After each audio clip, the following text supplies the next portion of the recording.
Hello, hello, my loves. Welcome. We are going to have a little discussion today. It's been like, I think 3 weeks or so since my last video on YouTube. And I just kind of wanted to just kind of share with you guys a couple things that have popped up in those, like literally within those last 3 weeks.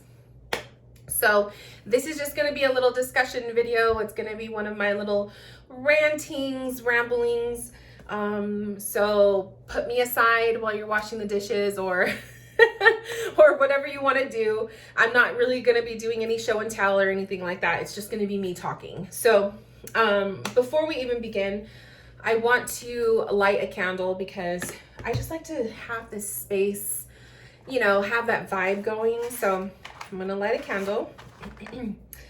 And I really want to set the intention with this candle today for just promoting peace and promoting positive thoughts, positive attitude, positive vibes, because the topics that I'm going to be talking about in this video might get me a little bit heated or just a little bit frustrated. And so please, Spirit, shed some peace into the essence, into the aroma of this space while I talk to you guys. So that is that. Let's go ahead and light this beautiful candle. And there we go. It's my little sacred space candle. I'm gonna have her burn in over here. So, oh, I love the way she smells. She smells so good. And then I'm gonna spray myself.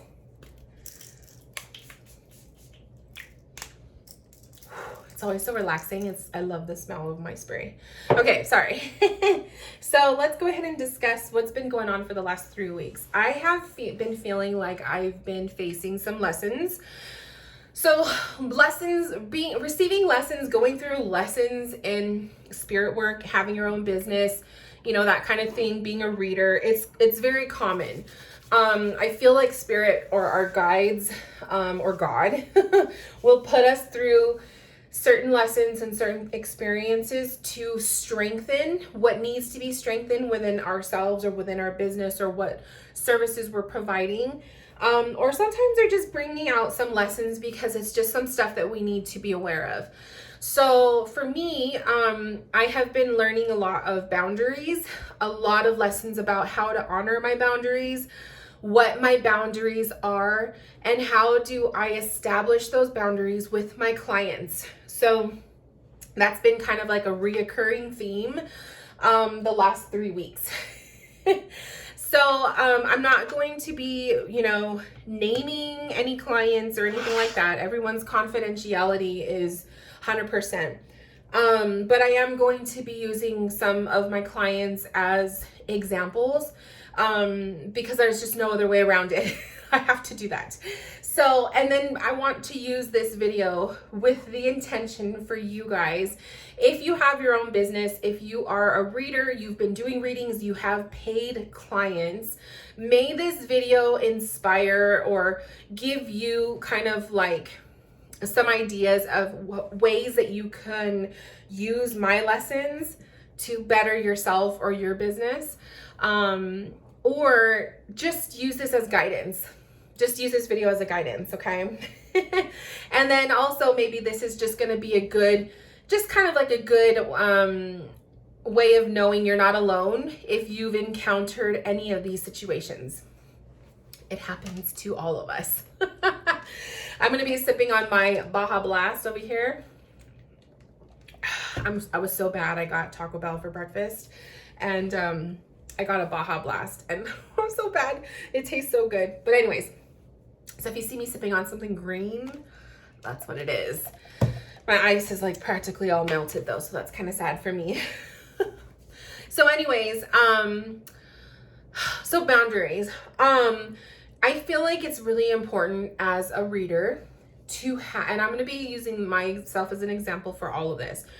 I feel like for me with my business, it's really important for me to have a website. And in my website, it's very important to have my policy, my code of ethics, my Q&A, my frequently asked questions, I have all of those little things in my website for my clients or future clients to go and refer to. It's also there for me to refer people who are asking me questions or who are overstepping a boundary with me. It's easy for me to say, hey, here's where my guidelines are, here's where my code of ethics are. Read it, have a look, and if you feel that I'm not the reader for you, then so be it. That's really why I have it on my website. It's to save my ass. It's to have just something written out and laid out that I can send to somebody who may be potentially overstepping a boundary with me. So I do feel it's very important as you're going into the business of reading for people, and when you are willing to take someone's compensation, their money, for your service, that you have an idea of what service you are providing and what your boundaries are, what your rules are, what are your policies. It's so important, because if you go into this with a full, I don't know, I don't care, I just want to read for you and just pay me, you're going to encounter problems. So I've always had a code of ethics. It's always been a part of my website for years. I have gone through and tweaked it. I'll add to it. Maybe I'll remove something. But it's been part of my website for years. And I have only had to a few times send the actual direct link to the code of ethics to a potential client or someone that I was having a problem with. But it really doesn't happen often. So it's there if you need it. Hopefully you don't need it, but it's there. So I do think it's really important that you have an idea of what kind of a service are you providing and what kind of guidelines do you want your potential clients to obey. It's a way of affirming that respect that you are wanting of the person you're going to be working with, and the respect that they feel they deserve back from you. It's kind of like that. It's that exchange, right? It's like that contract. And I do believe too, when a client is booking a session with you, they are literally signing that contract with you. That is pretty much stating you are going to provide this service while they are providing you with the money compensation for that service. So to me, it's kind of like as they pay you for that service, they are literally saying, I am signing the contract. I am giving you full permission to open myself up to you and to connect my energy with yours. That's basically how that works, right? So I also feel it's really important that on your website, even where they are booking the reading, that you have some of your guidelines, some of your expectations right there for them to see as they are booking in. And the reason for that is because a lot of people do not read the item description of the content they are booking. It's just, I don't know if it's just a thing with us human beings. When we see a lot of text, we don't want to read it all. We just want to book our reading and that's it. But the fine print is very important. So with mine, I wish I could put a little picture up and be more fancy. Maybe if I go through and use the iMovie, maybe I'll try that, but I'll try that. So let me make some space right here. If I do the iMovie, you'll see it pop up right here. This is just gonna be a test. If I don't do it, there's just gonna be, you can just have this beautiful view of my room. So anyways, when you go and book a one-on-one session with me, there is the item description of what you're booking. I like to kind of give you an idea of the type of reading you're booking, how much it costs, and what to expect out of this reading. Another thing that I do when a booking is made, especially if it's my one-on-one sessions, you will get an email from me, usually within 24 hours, and the email will have directions for what to expect for the one-on-one session, how to prepare for it, and as well as some rules that I have, which I will go over right now. And then it will have the link to the Zoom meeting if we are meeting on Zoom. If you opt out of the Zoom and you want the Instagram video chat reading, I will either send you a DM to make sure that you have access to my messaging. Like we could DM each other. Or I'll also send you an email. It just depends on what I feel like doing. But I try to contact the person once the booking is made. And then there's just no questions asked. It's like we both are on the same page. We both know where we're meeting, what time we're meeting, and all of that. So when it comes to the item description, when you go to the website, you will see the name of the reading, and then there's like a description of what that reading is. What kind of a session are you booking, right? And I would think that most people would read it because they want to know what they're paying for. So for my one-on-one Spirit Me and You reading, I tell you what kind of a reading it is. It's a combination psychic reading, mediumship reading. Like it's an intuitive channeled reading with Spirit, me, and you. It's a hybrid reading, I guess. And then I also say Wi-Fi connection is required. You have to have Wi-Fi. If you do not have Wi-Fi, the reading will be literally disrupted by lag, by pausing, by just really bad connection, which equals me having a bad connection with you and Spirit, because then I'm distracted. So having Wi-Fi connection is really, really important to me, okay? The other thing that is a must is that you have to be in a space that is private, that is little to no distraction, but where you are able to put 100% of yourself focused and attentive to your session. I've had people who will book the reading and they're sitting in the car, which is totally fine. I get it. Sometimes you're on your lunch break. The car could be private. As long as you have Wi-Fi connection or the connection isn't so bad, then we can do it. I've done many readings with that person in the car. That's fine. But I've also had readings where the person is in the car and there's noise outside. There's really bad connection. They're constantly having to yell at their kids from outside the window, or it's just really bad. And so if it's not a quiet space and you're in your car and there's already no Wi-Fi connection and it's just really, really bad, it really ruins the vibe. It, like, flat out, it ruins the vibe for the reading. And it makes it really difficult for me to focus if I'm constantly being distracted by outside noise, or, the video constantly like pausing or delaying, right? So it's really hard for me to do, especially mediumship. Like, if we're going to be doing mediumship, I have to have silence. Like, it's got to be peace, like a peaceful environment, because it's really, really hard for me to connect when there's so much distraction. And then that brings me to the next point is I do require you to be alone, okay? Unless you clear it with me ahead of time. I've had a client who, asked for permission to have someone else in the space with them while they received a reading. And as long as you clear it with me, I'm totally fine with it. But if you're not going to tell me, and then the day of our session, we start the video call and you have people, even if they're not visible, I know they're there.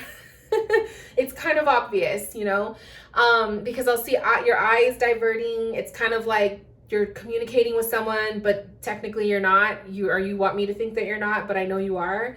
It's like that. So it really kills the vibe, and it really kills the vibe for me if I'm being lied to. And this happened in one of my recent sessions, that I was lied to. The client told me that they didn't have anyone around, and there clearly was. And it just distracted me, and it set me off, because I don't like to be lied to. When I'm lied to me, it ruins the energy flow. It's kind of like I'm doing you a favor by connecting with you. And if you're already showing up without integrity, how can I take that session seriously? I just feel like the whole session is just a joke at that point, right? So it's really important that if you want someone with you when you're reading, that you clear it with me first. I will allow up to one person, but that person isn't going to be receiving a reading from me unless I'm getting paid for it. So that's the only thing. You could have someone sitting with you if you want to, but they're not going to be read for, and they cannot chime in the session. It's between me and you.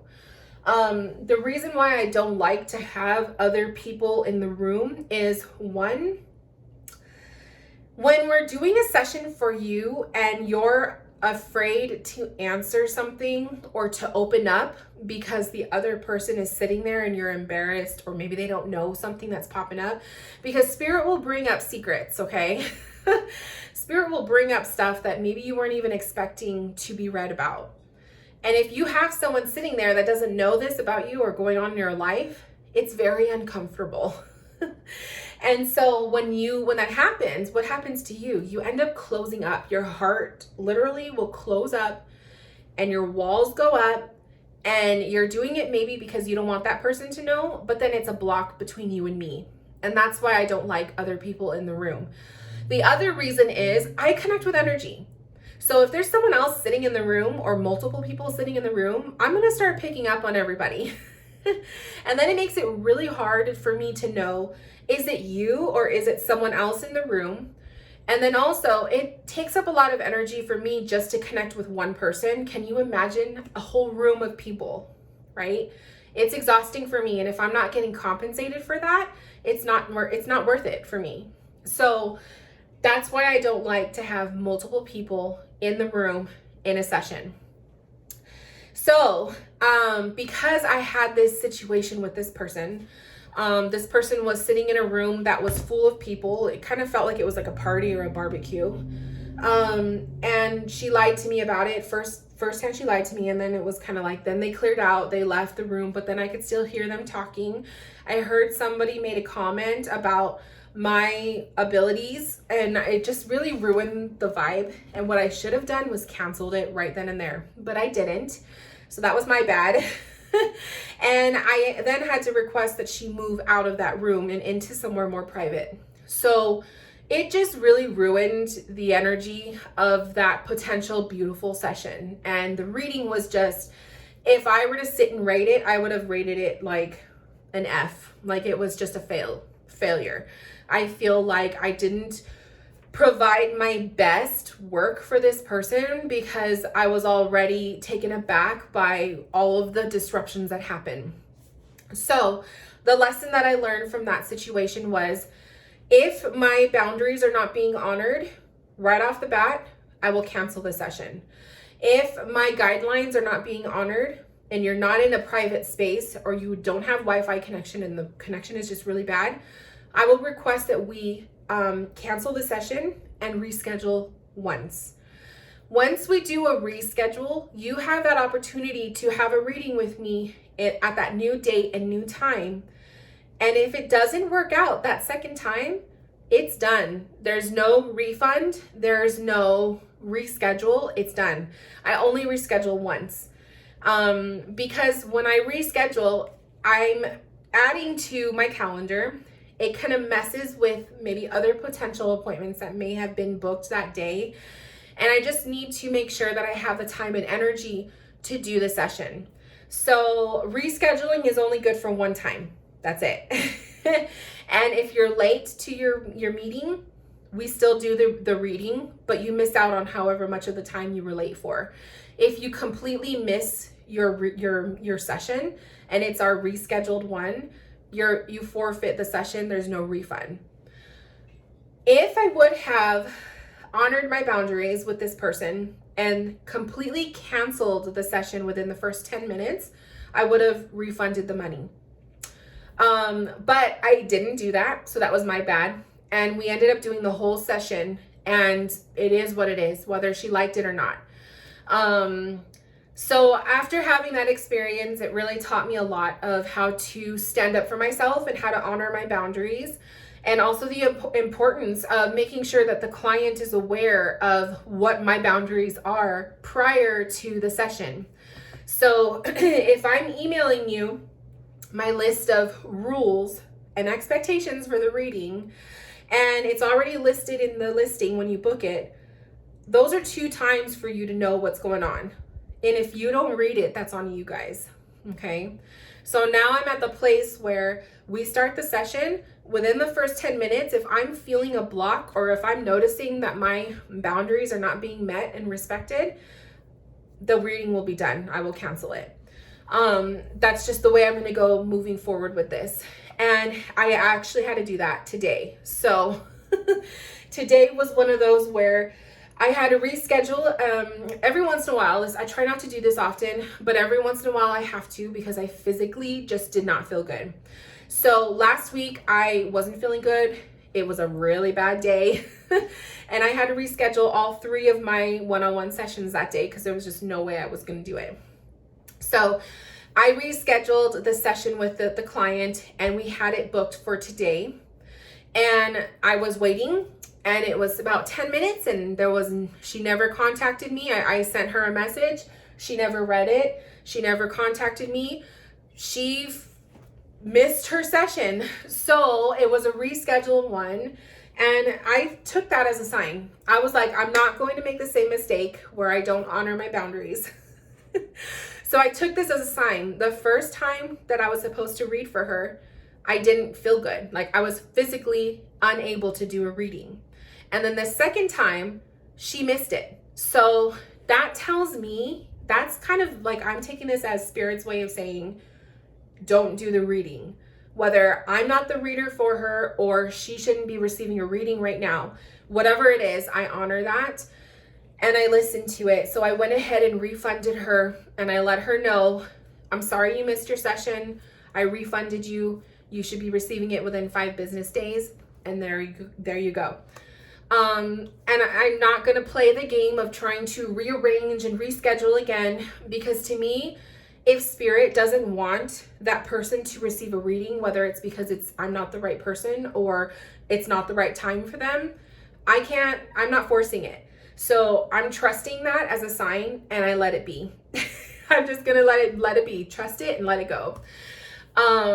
So that's what I've been learning. That's what I've been learning the last couple weeks. I've reached a point of burnout with my mediumship. I hate to say it. I think it's because of I'm taking classes, like I'm taking mediumship and psychic development classes.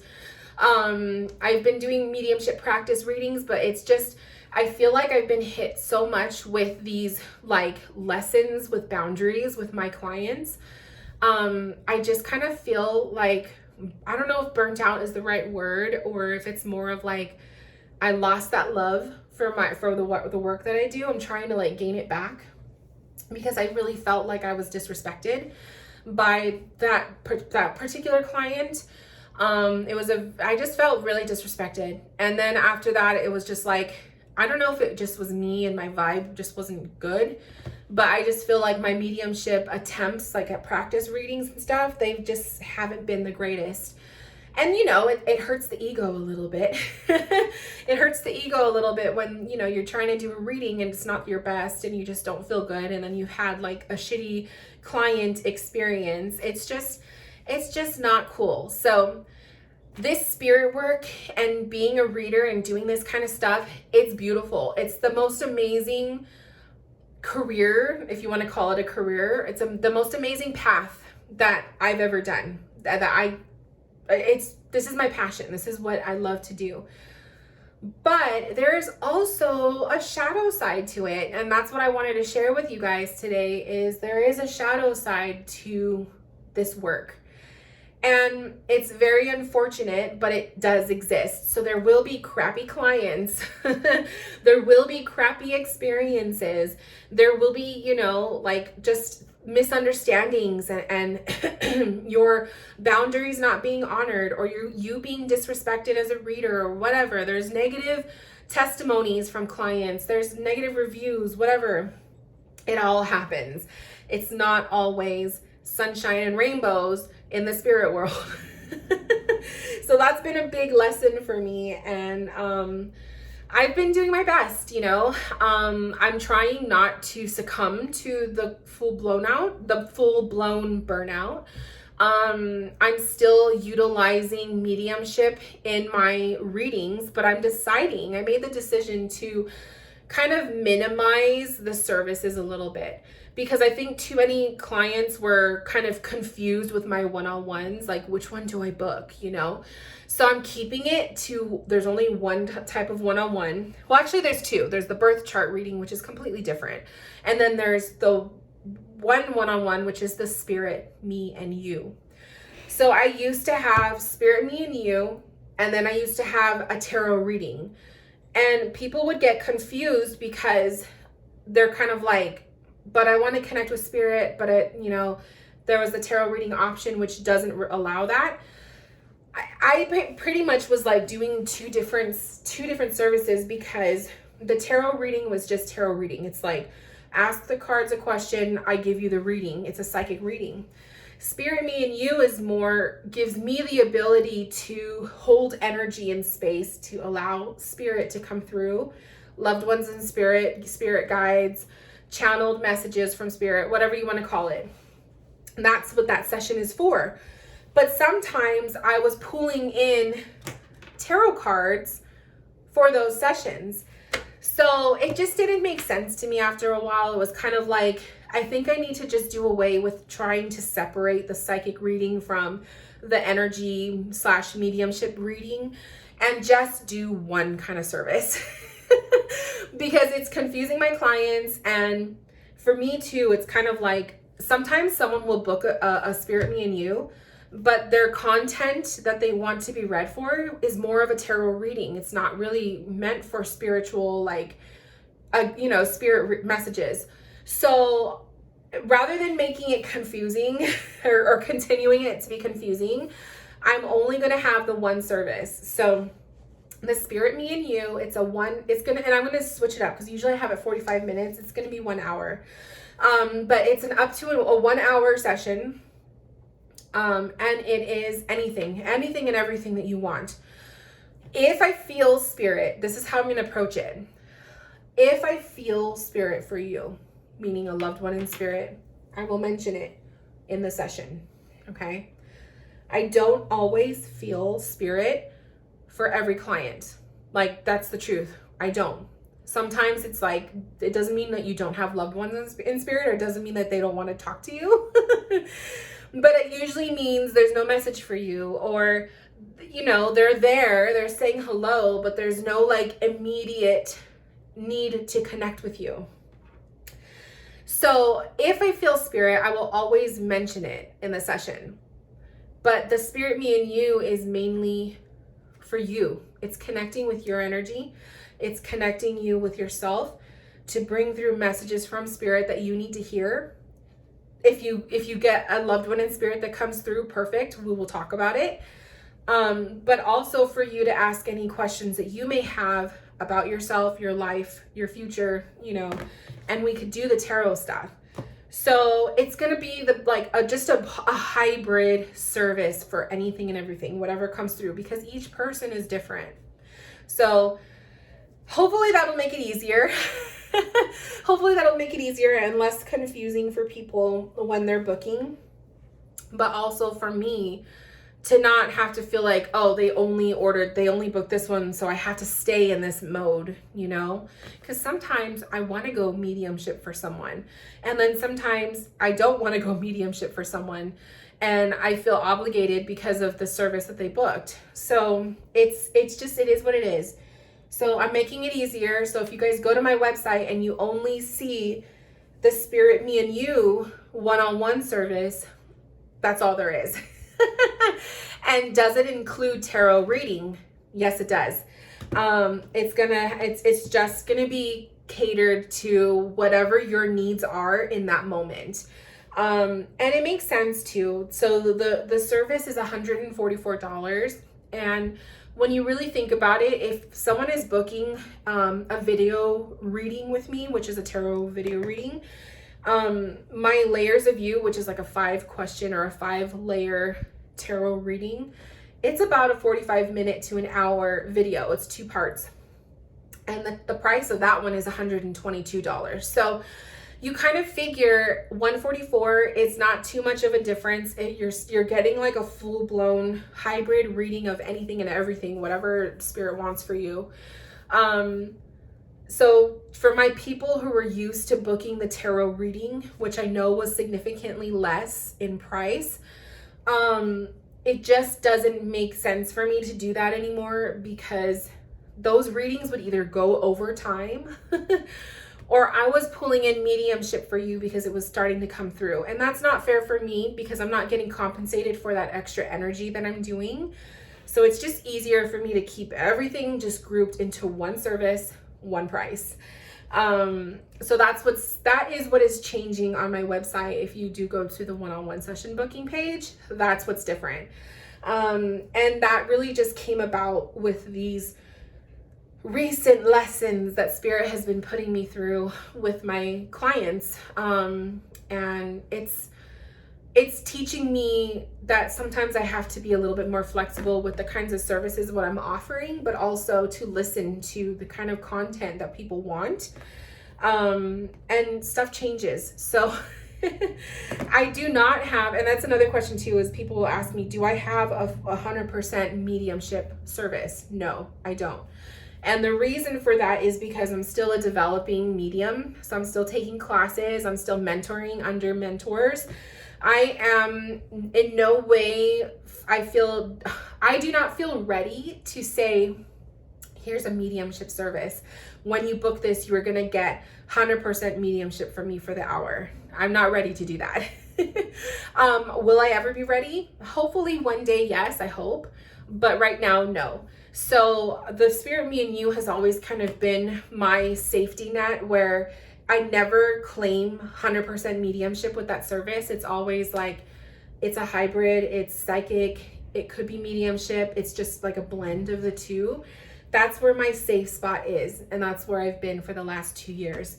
So, yeah, hopefully this explains a little bit more my services and it's not confusing. But I found that there was a lot of confusion recently because a lot of my audience knew me as the tarot reader. And then I started the mediumship journey 2 years ago. And now mediumship is part of the readings and they don't know what to book. So hopefully that clears it up for you guys. But yeah, I just wanted to come on here, share a little bit with you what's going on. Hopefully this made sense, and maybe if any of you guys are going through something like this or something similar, you just know you're not alone. It happens to all of us. But yeah, I just wanted to share that with you guys. I hope you guys are doing well. I'm gonna go ahead and end the video, upload it, and hopefully it will be up sometime this evening. But yeah, if you guys watch this whole video through, thank you so much for sticking around, and I will see you guys in my next video very soon. Love you guys, take care, and I'll see you later. Bye guys.